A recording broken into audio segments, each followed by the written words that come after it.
Welcome back to The Race. I'm Chris Stewart, and this week we're in Dayton, Ohio, taking a look at the opioid crisis. Now, there's a controversial approach to treatment, letting users take the drugs that they actually want.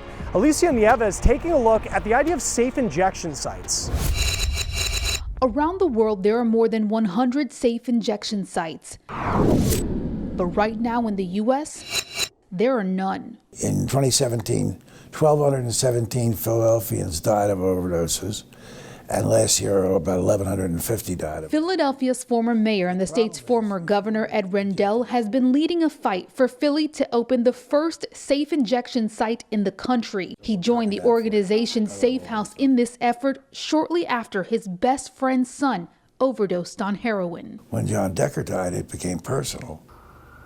Safe injection sites provide a place for users to inject drugs under medical supervision. The proposal has landed Rendell and supporters of the plan against the federal government. The Department of Justice sued Safe House last year to block the site, but then earlier this month, he just said it's not unlawful activity. A federal judge denied the Trump administration's motion. It's clearly a victory. Safe House could potentially open a safe injection site any day now, and the site in one of Philadelphia's hardest hit areas is expected to be modeled after this one in Canada. This is the injection room, and in here we have 6 booths for people to inject. The works under Toronto Public Health's opioid harm reduction program opened in 2017.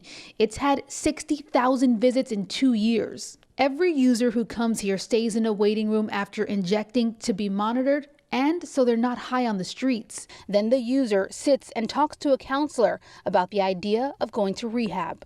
So many people have died because of overdose, and we know that while people are here, they're not going to die. 1,000 people have overdosed at this facility, but every one of those lives were saved. In fact, not a single safe injection site around the world has reported an overdose death in its facility, and overdoses in the respective surrounding communities have gone down, in some cases, by 30%.